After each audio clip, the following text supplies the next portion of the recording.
رسوله الكريم أما بعد.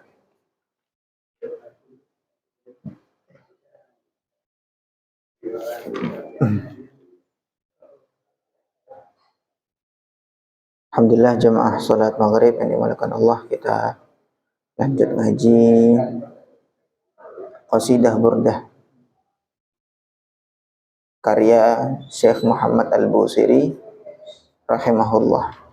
Jadi ini syair-syair tentang pujian-pujian kepada baginda Nabi sallallahu alaihi wasallam.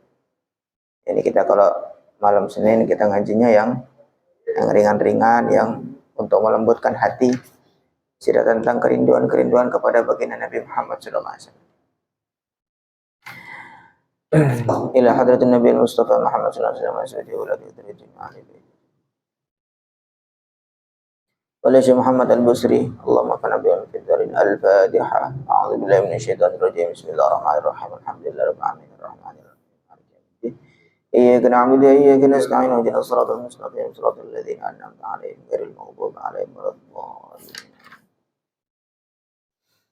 Kemarin kita masih bahasannya tentang cerita bagaimana gambaran kerinduannya Imam Al-Busiri kepada baginda Nabi sallallahu alaihi wasallam. Kemudian selepas itu ini masih sedikit lagi lanjutannya.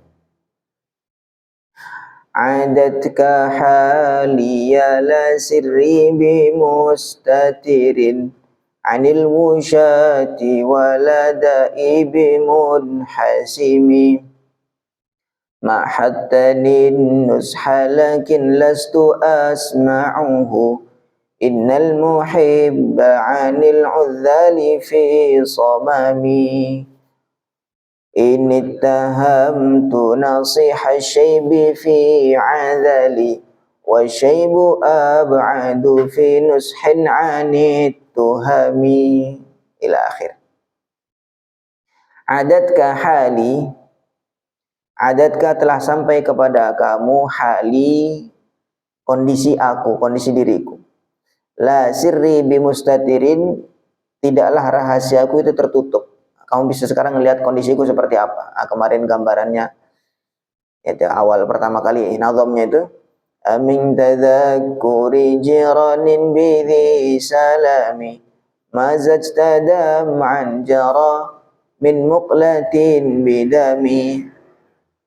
Tiba-tiba seseorang itu atau beliau sendiri mungkin gambarannya lah nangis dengan nangis darah, nangis bercampur darah. Maka ditanya, amin tadzakkuri jiranin bidhi salami, apakah kamu nangis itu karena teringat dengan tetangga yang ada di Dhi Salam? Kemudian juga kondisi tubuhnya mengering, wajahnya pucat, bahkan sampai di wajahnya itu ada bekas-bekas aliran air mata. Saking derasnya air mata terus mengalir sampai membekas di pipi seperti sungai. Maka dia setelah didesak-desak, kamu tuh kenapa? Kok kondisi seperti itu? Kamu sedang jatuh cinta ya? Pertama nggak ngaku. Ketika terakhir, na'am syaratifu man ahwa fa'arraqani wal hubbu ya'taridul ladzati bil alami. Ya benar, ternyata memang karena bayangan orang yang aku cinta itu terlintas dalam benakku, fa'arraqani, sehingga membuat aku tuh terjaga, nggak bisa tidur malam. Wal hubbu, sedangkan cinta, ya'taridul ladzati bil alami, mengganti kelezatan-kelezatan itu dengan rasa sakit. Kelezatan-kelezatan itu jadi ganti dengan rasa sakit. Atau kebalikannya,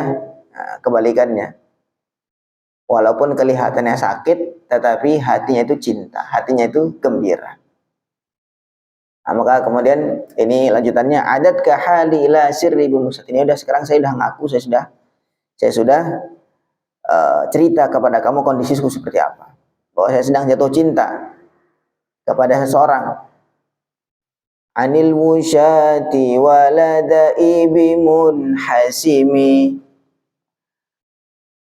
aku sekarang kondisiku itu tidak bisa tertutup, gitu, tidak bisa tertutupi lagi dari orang-orang yang banyak berkomentar. Wusyah itu orang yang banyak ngomong-ngomong lah, kamu begini begitu begini. Waladai, dan tidaklah penyakitku bimun hasimi sembuh. Ya, namanya kalau sudah cinta itu nggak bisa disembuhkan. Sakit itu karena cinta tidak bisa disembuhkan kecuali berjumpa dengan yang dicintai.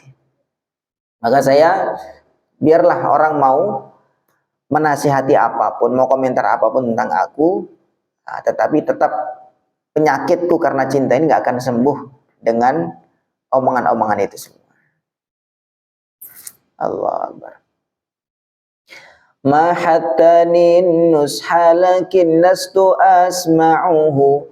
Ma hattani, engkau memurnikan kepada aku an-nusha, nasihat. Kau betul-betul ikhlas nasihati aku, lakin lastu asma'uhu, tetapi aku tidak mau mendengarnya. Kamu nasihati, sudahlah, lupakan saja, sudahlah, kamu kasihan begini begitu begini begitu.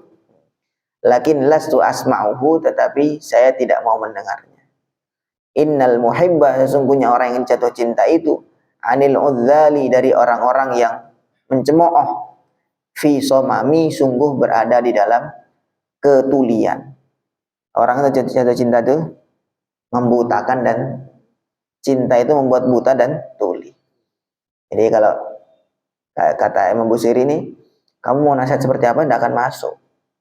Karena orang sedang jatuh cinta itu tuli dengan segala sesuatu. Orang mau komentar buruk ataupun nasihat apapun itu tidak akan didengar. Nah, itu orang yang jatuh cinta itu. Innal muhibba 'anil 'udzali fi somami. Inni tahamtu nasiha syaibi fi 'adzali wa syaibu ab'adu fi nushin 'anit tuhami. Ini sungguhnya aku, itahamtu, aku curiga, nasiha syaibi, nasihatnya uban, fi 'adzali, aku curiga kalau uban itu mencemooh aku. Jadi salah satu nasihat bagi orang-orang, bagi manusia itu ya uban itu. Kalau rambut sudah beruban, berarti sudah waktunya persiapan. Maksudnya sudah waktunya meninggalkan dunia. Kan gitu. Itu sudah satu tanda yang tidak bisa ditahan oleh siapapun. Mau ditutupi, ya tetap aja tumbuh. Nah ini beliau mengatakan, ini tahamtu nasihat syaibi. Itu kan nasihat yang uban itu kan nasihat yang murni. Akan ada orang nasihat tuh mungkin mau cari nama gitu, dia nasihati baik-baik gitu, mau cari nama. Tapi kan kalau uban tuh dia nasihat yang murni, tidak ada pamrih apa-apa. Nasihat uban itu menasihati kita. Ini loh, kamu sudah ubanan, oh ya persiapan untuk kehidupan akhirat. Nah, kok masih terus saja mengejar-ngejar dunia itu loh. Ini uban sudah datang gitu maksudnya. Nah, kan dia uban itu kan enggak mau kita turuti nasihatnya, kan dia enggak untung apa-apa. Uban itu. Nah. Wasyaibu, sedangkan uban itu ab'adu, sungguh jauh, fi nushin, di dalam nasihatnya, anit tuhami, sungguh jauh dari buruknya sangka. Ya enggak bisa namanya uban kok jadi kamu di buruk sangka tuh gimana? Maksudnya nih ceritanya, orang yang sedang jatuh cinta dinasihati dengan siapapun itu mesti kayak saya nggak akan dengar. Bahkan sampai uban pun yang menasihati, saya curiga ini uban ini akan mencemooh saya gitu. Jadi kalau orang jatuh cinta itu orang ngasih nasihat. Nah padahal nasihat benar-benar, sudahlah kamu tuh kasihan, badan kamu tuh harus diistirahatkan. Kamu kalau nggak bisa tidur begini terus kamu malah sakit kamu nanti. Tapi orang yang sedang jatuh cinta dikasih nasihat seperti itu, dia mengiranya tuh mencemooh, maksudnya merendahkan. Gitu. Bukan ngasih nasihat, malah kamu tuh saya sedang bahagia ini. Nah, hatinya sedang bahagia. Istilahnya kayak dia justru dikasih nasihat, rasanya seperti mau dikekang. Kamu jangan jatuh cinta, kamu jangan begini ya begitu. Padahal sebenarnya mau nasihat. Nah, itu maksudnya kondisinya orang yang sedang jatuh cinta itu begitu. Bahkan saking parahnya, beliau ceritakan bahwa dia dinasihati oleh Uban pun dia curiga sama Uban. Nah, padahal Uban itu sangat jauh sekali, masa mau dicurigai Uban. Kan kadang-kadang orang tuh ngasih nasihat tuh ada maunya. Sudahlah, kamu tidak pantas kamu jatuh cinta sama dia tuh, kamu berhak dapat yang lebih baik lagi. Padahal dia mau, kalau dia tinggalkan dia mau ngambil itu kan gitu. Ada maunya. Jadi orang yang jatuh cinta tuh bagaimanapun orang memberikan nasihat, rasanya dia tuh seperti mau memisahkan antara dia dengan orang yang dia cintai. Rasanya begitu. Bahkan termasuk Uban pun begitu juga. Dia curiga. Padahal Uban itu tidak punya hak untuk dicurigai sedikit pun. Masya Allah. Fa inna ammarati bisu'i ma ta'adhat min jahliha binadhiri syaibi wal harami. Fa inna ammarati, sungguhnya ammarati bisu, perkara yang selalu memerintahkan atau mengajak aku kepada keburukan, maksudnya nafsuku. Sesungguhnya nafsuku matta'adhat, tidaklah menerima nasihat. Min jahliha, karena ketidaktahuannya dia, karena jahilnya si nafsu itu, binadhiri syaibi, dengan peringatan yang disampaikan oleh Uban, wal harami, dan ketuaan. Haram itu tua renta, itu kan sudah tanda-tanda kan. Orang itu sudah masa-masa sudah tua, maka dia sudah lemas lagi, tidak seperti muda lagi, udah mulai jalan tidak tegap, gigi sudah mulai hilang satu persatu, matanya sudah mulai lemah, semuanya sudah mulai melemah. Tetapi nafsuku, kata beliau, nafsunya orang sedang jatuh cinta itu tidaklah mendapatkan, tidak mau menerima nasihat, karena saking ketidaktahuannya tentang nasihatnya Uban dan masa tua. Jadi yang bisa kita ambil pelajaran dari sini bahwa itu nasihat yang murni, yang tidak minta upah apa-apa. Uban dan masa tua itu. Nah, kalau misalkan masih belum bisa berubah dengan melihat Uban, ya kita mau berubah dengan apa lagi? Nah, gitu. Ya Allah. Wala a'addat minal fi'lil jamili qira dhaifin alamma bi ra'si ghaira muhtashimi, atau ghaira muhtashami bisa juga. Wala a'addat, dan nafsu itu tidak mempersiapkan minal fi'lil jamili, berupa perbuatan yang baik, berupa amal soleh, amal baik, kirodhaifin, sebagai bentuk memuliakan tamu, alamma, yang tamu itu mampir, biroksi, di kepalaku, ghaira muhtashimi, tanpa tertutupi, maksudnya nggak bisa ditutup-tutupi, jelas. Dan nafsu itu tidak sama sekali mempersiapkan diri dengan amal soleh untuk menyambut tamu yang mampir di kepalaku. Apa tamunya? Uban tadi itu. Nah, tamunya berupa Uban itu mampir, gitu.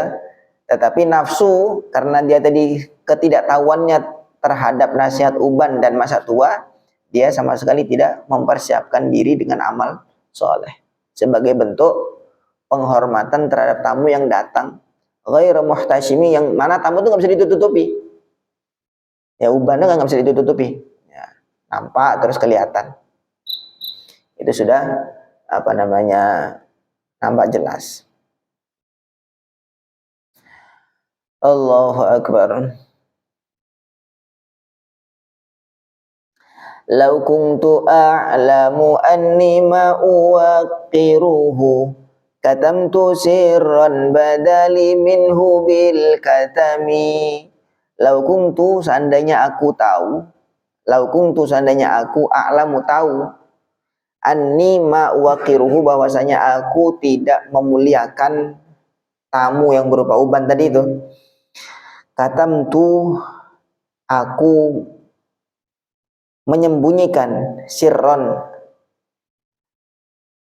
rahasia, badali minhu, yang nampak dari uban itu bil katami dengan pacar.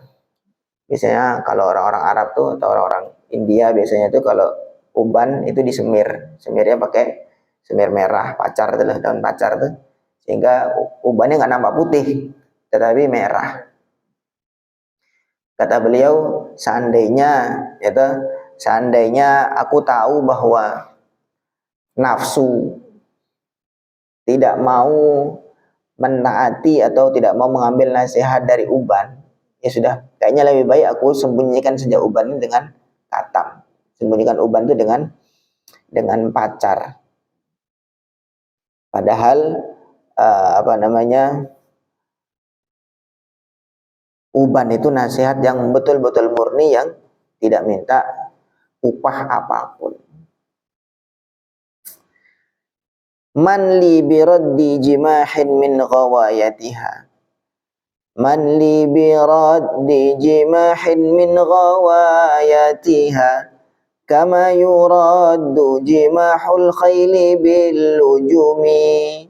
Man, siapakah li yang membantu aku, biraddi jimahin, untuk menolak nafsu, min ghawayatiha, dari kesesatannya nafsu. Kama yuraddu, sebagaimana ditarik, jimahul khayli, liarnya kuda, bil lujumi, dengan kekang, dengan tali kekang. Siapa yang bisa menarik atau mengendalikan liarnya nafsuku dari kesesatannya sebagaimana liarnya kuda itu bisa dikendalikan dengan tali kekang? Siapa sekarang yang bisa? Ya tentunya Allah. Nah, tapi maksudnya ini ya ungkapan-ungkapan syair lah. Ini Masya Allah kalau kita renungi setiap satu syair-syair ini dalam betul. Maksudnya nasihat-nasihat yang luar biasa. Memang setiap manusia itu punya nafsu. Wa amma man khafa maqama rabbih wa nahan nafsa 'anil hawa fa innal jannata hiyal ma'wa. Orang yang khafa maqama rabbih, orang yang takut kepada posisi Tuhannya. Wa nahan nafsa 'anil hawa, dan dia melarang nafsunya itu untuk ikuti keinginannya. Fa innal jannata hiyal ma'wa, maka Allah siapkan surga sebagai tempat tinggalnya. Sebenarnya mudah untuk masuk surga, itu mudah. Tahan nafsu, karena nafsu itu begitu, senantiasa narik kepada keburukan, keburukan. Nah, kalau kita ikuti, maka sudah sesat sudah. Maka kuncinya tahan nafsu. Man li biraddi jimahin min ghawayatiha, siapa yang bisa mengendalikan liarnya nafsu dari kesesatannya sebagaimana liarnya kuda yang bisa dikendalikan dengan tali kekang. Fala tarum bil ma'asi kashra sahwatiha, inna ta'ama yuqawwi syahwatan nahimi. Fala tarum, jangan kamu berangan-angan, bil ma'asi, dengan mengerjakan maksiat, kasra syahwatiha, kamu berangan-angan bisa memecah syahwatnya nafsu. Jangan kamu kira dengan kita ngikutin, kayaknya nafsu pengen begini, dah diikuti aja lah biar kenyang. Nanti kalau udah kenyang paling sudah selesai. Kan begitu. Maka beliau sampaikan, fala tarum bil ma'asi kasra syahwatiha. Jangan kamu berangan-angan dengan mengerjakan maksiat itu bisa memecahkan nafsu. Inna ta'ama, sungguhnya makanan, yuqawwi, menguatkan, syahwatan nahimi, syahwat yang kelaparan. Namanya syahwat ya, namanya nafsu, keinginan tuh tidak ada kenyangnya. Itu sudah masyhur. Seandainya manusia itu punya satu lembah berisi harta, maka dia akan menginginkan lembah yang kedua. Insyaallah. Itu orang-orang yang korupsi dia. Itu apa kurang duitnya itu? Tapi memang begitu, ngikutin nafsu itu begitu, ngikutin nafsu itu. Nggak ada habis-habisnya, nggak ada habis-habisnya. Mau dia punya satu pulau Bali ini, dia akan pengen lagi punya pulau berikutnya lagi. Dia pengen lagi, begitu terus, tidak ada kenyangnya. Kata Nabi, nafsu manusia itu nggak akan kenyang sampai mulutnya itu disumpel dengan tanah. Maksudnya sudah mati baru dia selesai. Tapi selama masih hidup, wah itu tidak ada. Nafsu itu tidak pengaruh dengan tua, muda, tidak pengaruh. Kadang udah tua, udah ubanan, udah sakit-sakitan, udah di rumah sakit begitu. Masih saja kepinginnya itu begitu, liarnya begitu. Maka beliau, fala tarum bil ma'asi kasra syahwatiha. Kamu jangan berangan-angan dengan maksiat tuh kok bisa melemahkan nafsu, enggak mungkin. Inna ta'ama yuqawwi syahwatan nahimi. Sesungguhnya makanan itu justru menguatkan syahwat yang senantiasa lapar. Ya Allah, wan nafsu katifli in tuhmilhu syabba ala hubbir radha'i wa in taftimhu yanfatimi. Wan nafsu, nafsu itu katifli seperti bayi. In tuhmilhu, kalau kamu biarin saja dia, syabba, maka bayi itu akan tumbuh ala hubbir radha'i, dalam kondisi terus pengen netek sama ibunya. Coba kalau bayi itu nggak disapih, sampai kapan dia akan netek terus? Terus dia akan tumbuh netek terus. Wa in taftimhu, tapi kalau kamu sapih dia, begitu 2 tahun disapih, biar nangis-nangis biar. Nah, paling 3 hari, seminggu, yang fatimi, maka dia akan terpisah, tersapih juga. Atau kalau kita mau nyapih anak-anak itu gitu. Maka wan nafsu katifli, nafsu itu seperti itu, seperti bayi. Kalau dibiarin aja, biarin aja, nanti dia akan kenyang-kenyang sendiri, malu-malu sendiri. Enggak malu dia. Dia akan terus netek sampai besar. Tapi wa in taftimhu, tapi kalau kamu paksa untuk kamu lepas sapih, yang fatimi, maka dia akan sapih juga, tersapih juga. Lah kita begitu juga, kita punya nafsu, kepengennya begini, begitu. Nah, tapi kita sapih, dipaksa. Kepengennya malas datang ke masjid, ya sudah sholat tapi malas ke masjid, paksa terus ke masjid 1 kali, 2 kali, 3 kali terus. Biasakan, nanti insya Allah tidak lama, paling 3 hari, 4 hari, sudah terbiasa dengan masjid, terbiasa dengan jamaah. Begitu juga dengan hal-hal lain. Biasanya sukanya pelit, malas mau ngeluarin duit untuk sedekah. Biasakan sendiri, belajar 1.000, 2.000, 5.000. Latih terus, lama-lama akan terbiasa. Nah, itu tahapan-tahapan dalam menahan nafsu itu begitu. Kondisinya kurang lebih mirip seperti ketika kita menyapih anak. Biar dia nangis-nangis, biar, enggak apa-apa. Tetapi nanti justru kalau kita biarkan, dia akan tumbuh dalam kondisi seperti itu terus, tidak akan terpisah, tersapih. Fasrif hawaha wa hadir an tuwalliyahu, innal hawa ma tawalla yusmi aw yasimi. Fasrif, maka palingkanlah, hawaha, keinginannya nafsu. Jadi palingkanlah, kepenginnya nafsu tuh pengen ke barat, kamu pergi ke timur. Pengennya nafsu tuh ke atas, kamu ke bawah. Wahadir, dan waspadalah, antuwalliyahu, untuk kamu menaati nafsu. Kamu waspada, jangan sampai naati nafsu. Innal hawa ma tawalla, sesungguhnya hawa atau keinginan nafsu, ma tawalla, selama dia itu menguasai, yusmi, dia akan membuat kamu tuli, au yasimi, atau dia akan merusak kamu. Yusmi, dia akan membuat buta, au yasimi, atau dia akan membunuh kamu.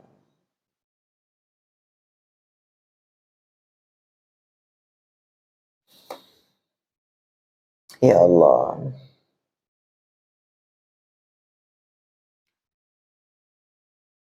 Jadi intinya nafsu itu dilawan. Intinya nafsu itu lawan. Karena sungguhnya kalau nafsu itu selama dia menguasai, pasti dia itu akan mencelakakan. Wara'iha, dan jagalah nafsu, maksudnya usahakanlah nafsu terjaga. Wahya fil a'mali sa'imatun, dalam kondisi nafsu itu makan pada amal-amal soleh, amal-amal. Jadi jagalah nafsu kamu, keinginan kamu dalam kondisi amal. Biasakan duduk di majelis ilmu, duduk di majelis ngaji, kumpul dengan orang-orang soleh, kumpul dengan orang-orang yang suka zikir. Nah, kemudian biasakan sedekah, biasakan puasa, terus begitu. Wara'iha wahya fil a'mali sa'imatun. Jagalah nafsu kamu tuh dalam kondisi dia berada di dalam lingkungan-lingkungan amal kebaikan. Wa in hiya stahlat, kalau nafsu itu sudah merasa manis, sudah merasa lezat dengan amal, fala tusimi, maka janganlah kamu lepaskan dia dari amal itu. Biasakan sholat jamaah. Ketika sudah terbiasa dengan sholat jamaah, jangan kamu buat nafsu itu kembali lagi lepas dari sholat jamaah gitu. Jadi biasakan nafsu itu, dibiasakan kepada amal-amal kebaikan terus begitu. Latih. Ketika lama-lama, awalnya memang pahit rasanya terasa, tapi begitu dia sudah merasa nyaman, nikmat, enak dengan amal itu, maka jangan coba-coba kamu kembalikan lagi kepada kebiasaan yang buruk. Allahu Akbar. Kam hasanat ladzatan lil mar'i qatilatan min haitsu lam tadri anna summa fi dasami, anna summa fi dasami. Kam hasanat, berapa banyak nafsu itu, berapa banyak dia nafsu itu menganggap baik itu ladzatan qatilatan lil mar'i, satu kelezatan yang membunuh terhadap manusia, terhadap orang. Nafsu itu kayak menghias-hias, enak ini, padahal enak itu adalah membunuh. Min haitsu lam tadri, dari arah yang tidak diketahui oleh manusia itu, anna summa, sesungguhnya racun fid dasami, di dalam lemak, dalam kolesterol, kayak gitu lah. Kan kita makan, wah ini enak, atau yang banyak gulanya atau bagaimana, wah ini enak ini. Tapi justru di enak itulah yang membunuh, kan gitu. Enak itu yang membunuh. Nah, begitulah nafsu tuh gitu. Oh, ini enak nih. Nggak amal tuh nyaman, nggak kepikiran nggak terbebani dengan ini dan itu. Nah, tetapi justru di rasa enak itulah akan ada kesengsaraan yang menunggu kita. Makan begitu makan semuanya yang berlemak itu dimakan. Justru disitulah yang enak-enak itu ada racun yang bisa membunuh jiwa itu sendiri. Masya Allah. Ya, ini beberapa bait ini tentang bahayanya nafsu dan cara-cara bagaimana menghadapi nafsu. Intinya nafsu itu jangan ditaati. Apapun yang ditaati. Karena nafsu itu senantiasa mengarahkan kepada perkara-perkara yang buruk. Tapi kalau nafsu itu dilatih untuk beramal kepada kebaikan, lama-lama dia sendiri akan senang dengan kebaikan. Lama-lama dia sendiri akan senang dengan, ya ayyatuhan nafsul mutmainnah, irji'i ila rabbika radiyatan maradiyah. Jadi ada nafsu mutmainnah yang dia sudah nyaman, tenang dengan amal-amal kebaikan. Awalnya itu berontak memang. Seperti anak itu loh, anak kecil, ketika awal disapai dia marah-marah, berontak. Tapi begitu sudah berhasil disapai, kemudian ditawarin lagi, mau netek lagi, dia nggak mau. Dia tidak mau.